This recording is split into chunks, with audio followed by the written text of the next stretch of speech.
What if it's true? Do I need to remind you what is out there? Once upon a time, I had somebody that I cared about. And in this world, that sort of shit's good for one thing. Getting you killed. This game is kind of a bummer, Jason. It's a little bit of a drag. It's a bummer, man. Yeah. It's very serious. I miss Nathan Drake with his half-tucked-in shirt and his quick quips and quick wit jumping around the world. Naughty Dog knows how to bring the room down. Seriously, this game is like it puts its hand like over your, like forces your smile down into a frown and then kind of just holds its fingers on your mouth the entire time. Yeah, while it's like punching you in the stomach. Yeah. There's some stomach punches. There are actually quite a few stomach punches. Well, welcome everybody to Rage Select. We're reviewing The Last of Us today, the latest by Naughty Dog, which is decidedly not Uncharted. No. If you're looking for that Naughty Dog humor, yeah, it ain't here. Nope. In fact, you know what? I'm trying to think. Were there really any funny parts in the game? Yeah. There's a few kind of funnier parts. Yeah, just little dialogue things and stuff like that. But like this is the this is the worst road comedy I've seen since The Road. Seriously. There are some similarities. The apocalypse is depressing. Yeah, it's all just people dead and everybody's dying and stuff. But anyway, the story of this game basically follows single father Joel. Kind of at the very beginning, the game starts out right at the very, very beginning of when shit's going bad, which is interesting because we don't see that a lot of times in video games. Right. That's something I've actually wanted to see for quite a while is, the apocalypse, like, en media res. It's like, okay, you're there at like day zero of the outbreak. And that's something that I've wanted to see for a while because everything, for the most part, starts off like when it's bad. You're either preventing it or you're after the fact. Right. It's like there's an element of hope in The Last of Us. Is there? Yeah. That's kind of the whole point. Well, it's a tiny element. Anyway, the game starts out during this apocalypse and then kind of flashes forward a little while later. It's not 20 actually, years later. It's not actually entirely, though. It's funny because it's not actually entirely clear how this apocalypse occurred. Like, they never really get into a lot of detail. At least I didn't see it when I was going through the game about. I have a pretty damn good idea. Yeah. People went bug nuts crazy and started attacking each other. But how did the fungus makes them crazy, right? Yes. How did the fungus come to make them crazy? Was it alien spores or was it gamma radiation? Man, I don't know. I didn't take the class. Oh, okay. Anyway, flash forward 20 years later and the world is kind of a dump. It's a dump. Bit of a shithole. But it seems like the entire world is divided up into kind of three segments. You have these quarantine zones where the military is keeping everything on lockdown and there's some semblance of human civilization. You've got these like outlaw zones where it's more just like roving bands of gangs and raiders, which, nothing I love in this world more than killing raiders and slavers in video games. Yeah. And then there's... Makes you feel righteous. I know. And then there's just basically like, nobody's here. It has just got a bunch of monsters in it areas. Yeah. Mad Monster Party. Mad Monster Party. Exactly. And, 20 years later as Joel, you find yourself hanging out with, actually, it's funny. In the very beginning of this game, when you flash forward 20 years later, Joel is hanging out with this woman, Tess. I like Tess a lot. Yeah, she was badass. She was one of the better supporting characters in a video game in recent memory. Yeah. Which Naughty Dog is fucking great at that. Yeah. Maybe better than anyone else. The other thing I really liked about it was the fact that they had this female character, Tess, who was not like, or at least as far as we know, was not like Joel's girlfriend, or they weren't like in a relationship or anything. It was just like the partner. It seemed they're rolling like around. They were, but it was never made explicit. Do you think that's just because they were obviously working together, they were comrades and that sort of thing, and then a lot of times our brains just make that jump and go, but I don't think it was ever really that explicit. But they kind of get into a situation with this group called the Fireflies, which big fans of Owl City is all I can figure out with these guys. God. And you are like a 14-year-old girl with I know. your Owl City. I know. And that's another guy on my list I want to fight. The guy from Owl City? Yeah. Yeah. Take like one punch. There was a song of theirs that I didn't totally hate. And then I watched the music video and it had the lead singer's face singing it. Ugh. And I was like, I want to fucking stab you now. Yes. But there's this group, the Fireflies, who are kind of like, what would you say? They're kind of like the freedom fighting underground. Like the government seems like they're by and large written off most of the world except for the quarantine zones. They're trying to take care of what's going on inside the quarantine zones, whereas the Fireflies are actively trying to seek out a cure or establish a new civilization instead of just survival. So Joel ends up hooked up with, hooked up's that's a bad term. I shouldn't use that. Careful. Joel ends up escorting a 14-year-old girl, Ellie, through kind of varying degrees of shitstorm wasteland. So she's a 14-year-old escort. Escort? God damn it. Quit it! I feel any minute now you're just going to go into where you just, you could make anything sound sleazy. Where you're just like, oh yeah, side of mashed potatoes. Dip my balls in it. Throughout varying degrees of crappy wasteland. And that's pretty much what the game is. It is a road movie, essentially, going from one place to another with a lot of character development. It also takes place over a fairly significantly long period of time. Like the whole game kind of works in acts that are like seasons. Yeah. And it goes on. Like I remember when I got to what I thought was the end of the game and I was like, oh yay, we're at the end of the game. Because there's a pretty dramatic conclusion to one of the acts. And I thought, woo, man, all right, we're done. And then like came into this place and I was like, all right, well, we just got to walk to the end of the game, right? And then it was like, oh shit, there's zombies there. And then there was like 4 more hours of game after that. I was just like, oh my God, this game is long. It is, this is bang for your buck. How many hours would you say? For me, it was around, I would say that depending on how, there were some places I got stuck on. I had to do the same area over and over again, but 12 to 16, somewhere in there. And would you say it ever loses its impact by stretching it out for that long? Because the narrative is key here. Yeah, what I'm going to say is that we'll come back to that a little bit later, but there were a few times where I felt like they could have trimmed some of those sequences up a little bit. Sure. Not necessarily any of the narrative stuff, but it seemed like the walking from point A to point B got a little long in places. Yeah, there was a lot of, okay, now we're going to this thing on the horizon. Yep. And now we're going to this thing on the horizon. It's a weird... this place is a shithole. Let's go to this shithole on the horizon. It's a weird double-edged sword because parts of it, like, you need that kind of slow meandering pace to have a sense of time and scale and scope. And like, there's missions where you're looking to walk from like one side of a city to the other. And obviously it's not in real time, but it can still take you like a good 5 to 6 hours to get through that mission, which is walking from one side of the city to the other. And it's very much going from building to building to building. And you're getting a little bit closer and you see the thing you're going to a little bit closer. And then you finally get there and you're just like, oh my God, that fucking took forever. Why don't they have ATVs or motorcycles or something in the future? Maybe a gondola. Actually, you know what? Wouldn't the motorcycle be the perfect post-apocalyptic mode of transport? You would think, right? You could go between the cars and stuff. You wouldn't have to worry about when you hit the bridge full of cars. Yeah. Boom, right through the middle. Just like California. But yeah, this game is long and there's a lot of story to it. And I guess the only thing to say about that is that like, if for whatever reason you can't make any kind of emotional connection with either Joel or Ellie, you're dead inside. You're first of all, you're dead inside, and second of all, you're going to be fucking bored to shit. Yeah, that's the impetus right there. Is that seeing these characters evolve and their relationship develop? It's stronger than just about any video game you've ever seen. Right up there with Clementine and what's his name in Walking Dead. Yeah. It definitely does do that. And in fact, there's a lot of evolution of Ellie as a character that I thought harkened back to Tomb Raider, where you had kind of a civilian female character who becomes a badass over the course, except that because the game was much longer, there was much more evolution. It happened a very little bit at a time. It wasn't very gradual as they build trust with each other, right? And everything, and she hardens up. Yeah, yeah. So that stuff, top notch, probably some of the best storytelling I've seen in a game. Yeah.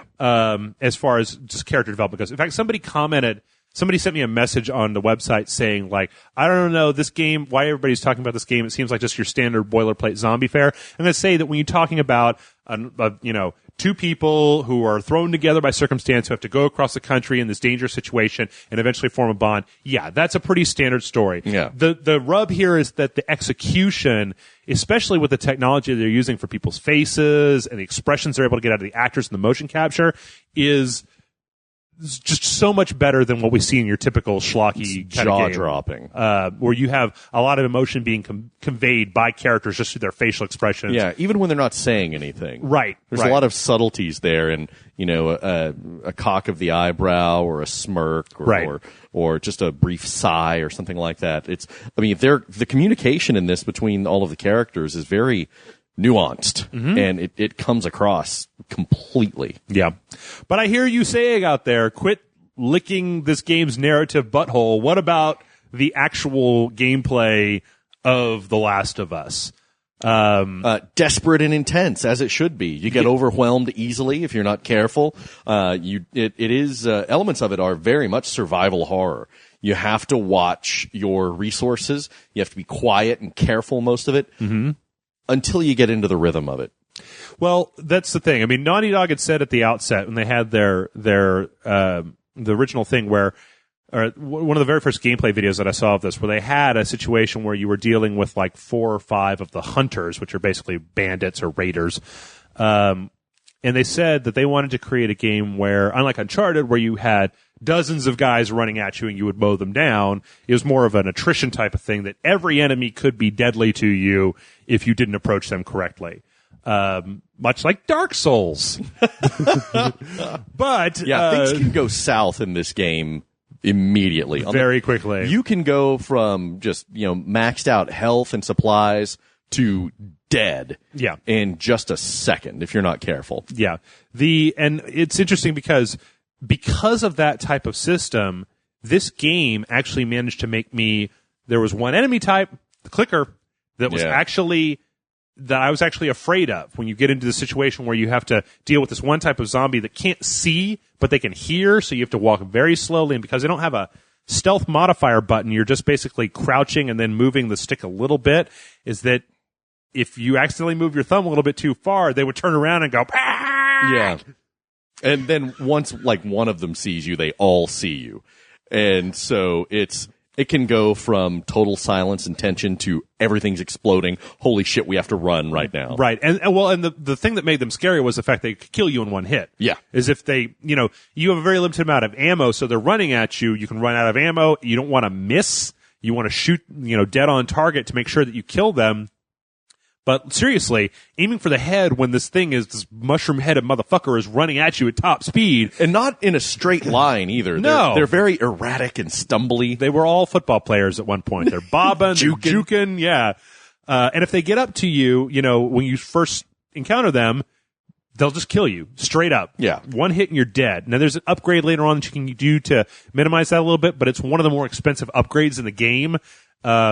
And even then, it doesn't guarantee you, you are able to survive one attack from them, but that puts them right next to you. So unless you have a very fast reflexes, you don't get around them. So yeah, like you had said, what that means is that you're going to end up, this is very much a stealth game. It's not. Very much so. Some games, like Deus Ex or whatever, you can say, well, you can play it as stealth or you can play it as action or whatever.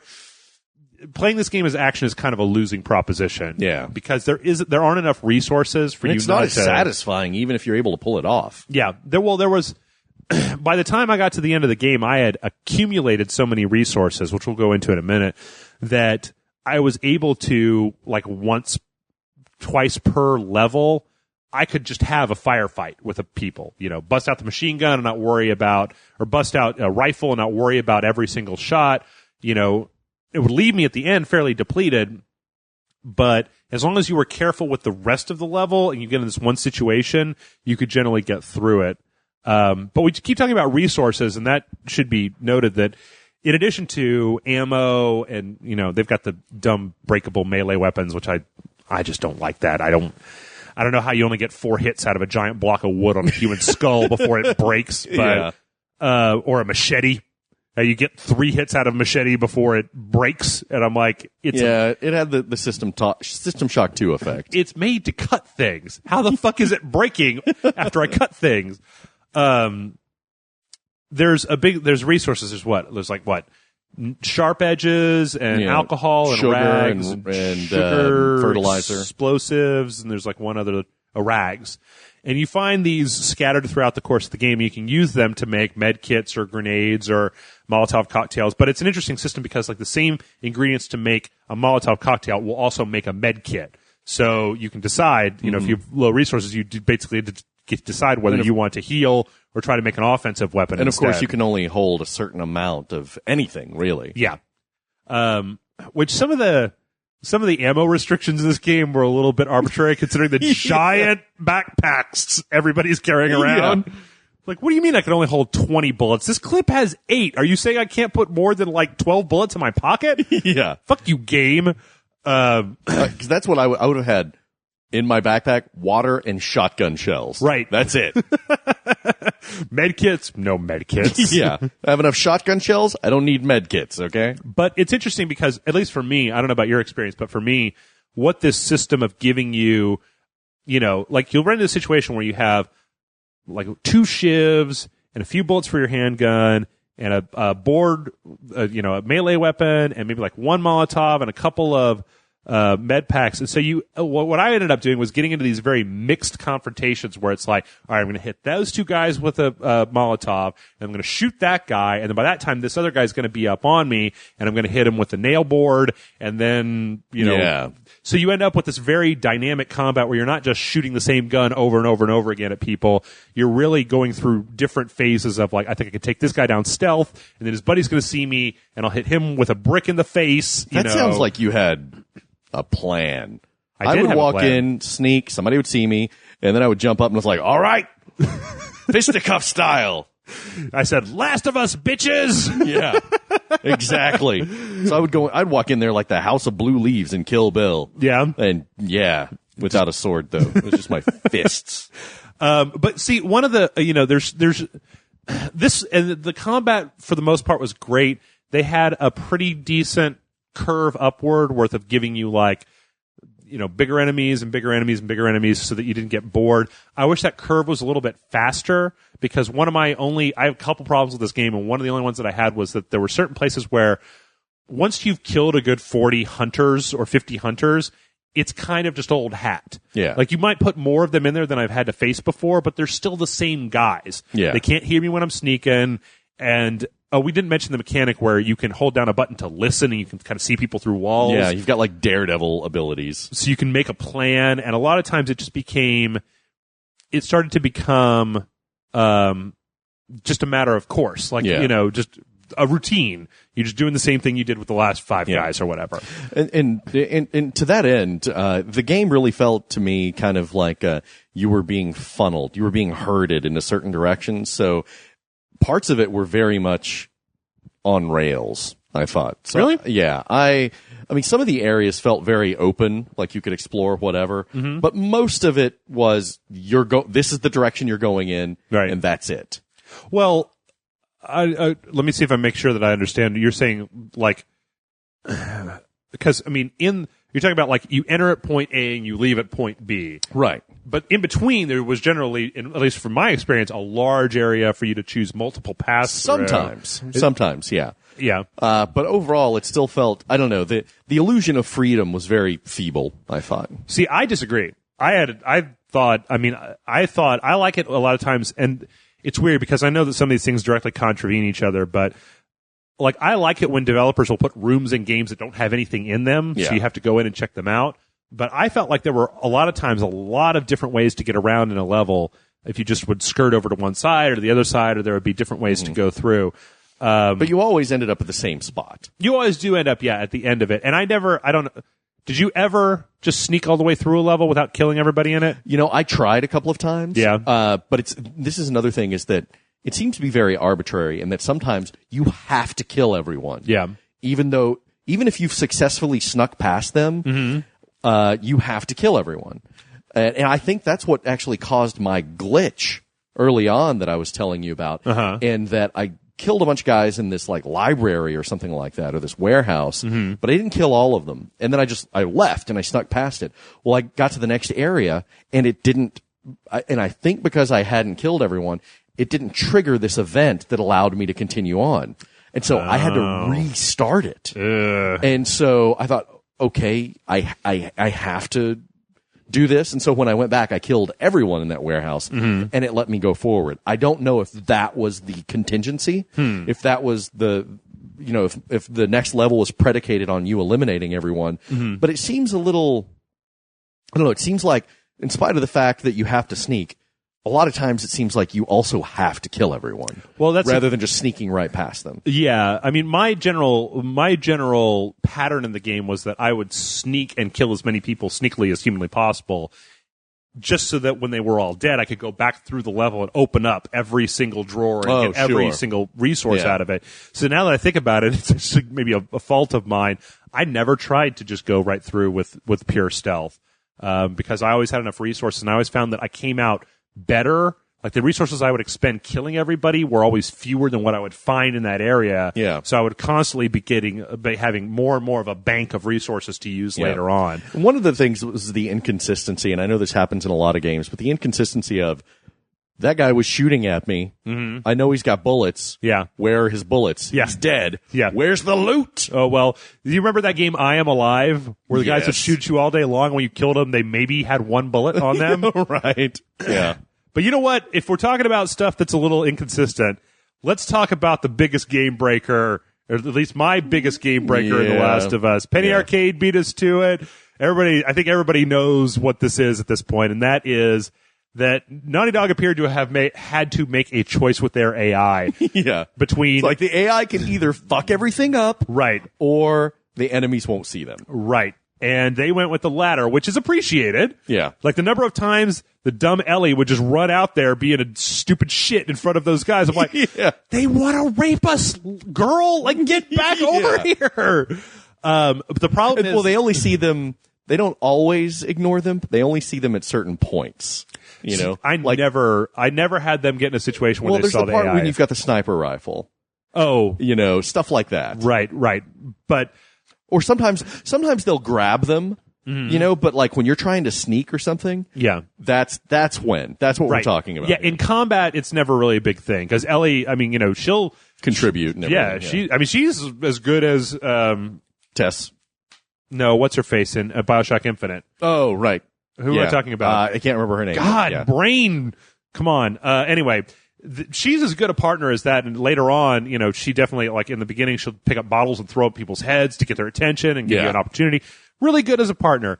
And the thing about the enemies not seeing her or whoever is with you, sometimes you've got 2 or 3 people with you and they don't see them, is that it wouldn't normally be a problem. It's a standard video game thing that I don't normally wouldn't ding a game like this on, but the game was so immersive, and it would make me so, like, I'd be filled with suspense. I'd be kind of holding my breath. And and it's most effective at the beginning whenever you don't realize that the bad guys won't see them. Right. When you're all trying to sneak, because Ellie will run to something. What are you doing? Stop! Get back here! Get back here! Get back here! And then, unfortunately, they can't see you. Yeah, you're like, shit. It's a very deflating moment when you realize that. It just it exposes the game mechanics to you a little bit too much, and unfortunately, it's not really a big thing, but it happens all the time. And I never got to a point. Like, I don't know how it is with you, but I have this kind of the point where you're playing a game where you're very immersed in the game. And it seems like that would break my immersion. Then I would go through and I'd play the game and I would forget about that problem. And then I would keep playing the game. And the next time it happened, it would deflate me again. It would be like, oh shit, yeah, that's right. Because the rest of it, like, the AI on the bad guys was great. Yeah. They didn't path like normal enemies. They didn't seem repetitive at all. No, they would call for help. They would hide behind stuff. They generally tended to be fairly formidable opponents. Yeah. And they seemed to be making plans. Yes, yeah. I mean, there was a lot of illusion of more intelligence in these guys than just run at the players shooting. Right. They tended to try to flank you and work together. So it made it all the worse when this one mechanic would expose it as very gamey. Yes. So there's that. And then I think the only other thing to maybe mention is the multiplayer, which I played very briefly, which is very distinct as a multiplayer mode. It's called Factions. And they give you this kind of weird story where it's like you're running a camp of survivors, and the multiplayer matches, depending on how well you do in them, you have a certain number of cans of food you need to bring back. So all the points in the multiplayer match are converted into cans of food, and then those will determine weapon unlocks, but they also determine how well your little colony is going. So there are goals to like get to day 25 with your little colony, make sure everybody has food and that they're not dying or sick. And there's parts where they'll ask you to make a choice between characters you never see, that just like one of these people has to die, choose which one you want type of thing. That part is largely inconsequential. What's cool is that there's actually this 4-on-4 mode that retains a lot of the suspenseful nature of the single player game, in that like getting shot with a sniper rifle will kill you like instantaneously. Yeah. So you try to use a lot of cover and go through places like you can listen for other people and other people can listen for you, so you can be seen through walls and stuff. And it becomes like very much this game of cat and mouse of trying to maneuver into the right place. There's also a mechanic I love where when you get killed, it's like kind of like confirmed kill in Modern Warfare, where when you get, or Gears of War, when you get killed, you'll fall down on the ground, and the person who has to shoot you again, but if you fall, like if you're behind cover and they shoot you and you fall behind cover, they have to run up to you and they can execute you or they can shoot you. But if you can crawl away in a limited amount of time to a teammate, they can bring you back to life, which causes the other person not to get the points for killing you. Sure. And because it's only 4-on-4, one person down can be a big problem. Yeah. Especially there's two game modes. One of them, or in my case, one person up can really be an albatross right to the rest of the team. Just hanging around the neck like a stone. Just dragging everybody down. Slowing everyone down, using all the resources, eating the food. It's like, ooh, are these SpaghettiOs? Does anyone have a can opener? I will eat some gold SpaghettiOs. Well, it's interesting because they also have the crafting from the game is in the multiplayer. You can neat. Open up your bag, you can make Molotovs and stuff, but there's points on the map. There's like a respawning points on the map that where a little toolbox will appear. A craft store. And you can go get stuff. Yes, a Michael's or a Hobby Lobby. Yeah. Closed on Sundays, even during the apocalypse. Fuck you, Hobby Lobby. I hate you so much. The resources that it dumps out are randomized, so you'll be like, oh, well, I don't have enough to make a grenade, but I can make a med kit. A picture of a duck made of macaroni. That's right. There's also a thing where you get these gears when you kill people that you could trade in for. There's an instantaneous, like you open up your backpack and you basically can go to a store and buy a better weapon. You can buy ammo for your current weapon because you start out, like the default loadout is the pistol shotgun with like 4 rounds and like a 3-round burst machine gun with like 15 rounds in it. So you got to also be careful about how much you're expending trying to kill an enemy. You can't pin somebody down by shooting over their head because you don't have that many bullets. But there's 2 general multiplayer modes that you get, which is Supply Raid and Survivors. And as far as if I remember correctly, Survivors is like a round-based Counter-Strike type of thing where you got 4-on-4, and if you die, you're dead till the end of the round. And then the other one is Supply Raid is basically just like standard team deathmatch where you spawn, you go, and you go. The other cool thing is that at the beginning you actually pick a faction, whether you want to be Fireflies or Hunters, and then you kind of kit out. They've got all the stuff from Uncharted where you can customize the way your character looks. You can make an emblem. You can put different hats and shit on them as you level up. It's got a whole Call of Duty unlock system where you level up. They've also got these one-time like bonuses that you can burn for a single round that'll give you more XP or cut down the cost of buying stuff for a single round that you can buy. Jetpacks, yeah, laser guns mostly. Yeah, dildo bat, yep.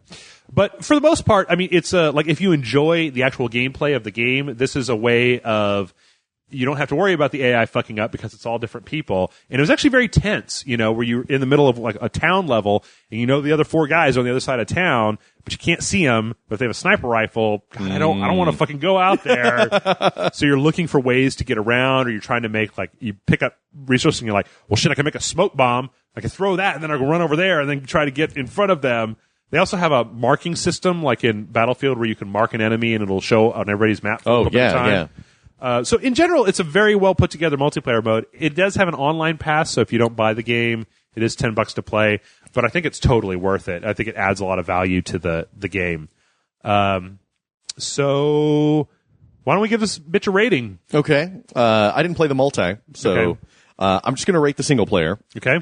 And I think it's not a perfect game, but it is really damn good. Yeah. It's atmospheric. It's got some of the most well-written, fleshed out characters you have ever seen in a video game. So yeah, I'm going to give it 4 stars. 4 stars? Out of 5. All right. I'm going to give it 4.5. As I like the multiplayer an awful lot. I felt like some of the AI stuff, like I said, bogged it down, and some of the pacing bogged it down. But I generally think that as the Naughty Dog PS3 swan song, this is about as good as it could get. And I'm really, really glad that this was not Uncharted 4 or a sequel to one of their previous franchises. I'm glad they branched out because they did something with the zombie fiction that I like, and telling a more personal story. Probably one of the better video game stories that I've seen so far this year. So yeah, I don't think it's quite perfect, but I think it's a hell of a good game. I think it's a hell of a good buy if you're into that sort of thing at all. But it did teach me one thing. When the zombie apocalypse happens, I don't want any kids around. No? No kids at all. They're just going to run out there in front of zombies, and I'm going to get fucking killed. I want to see when they're traveling, across country more frequently. In the as they do a lot in the game, they're going, for months. They'll travel from one city to another. Right. I want to see like an Oregon Trail type mechanic in there. Where they die of dysentery. Yeah, Ellie has died of brain fungus. You see, I believe everything happens for a reason. We don't have to do this. You know that, right? After all we've been through, everything that I've done, it can't be for nothing.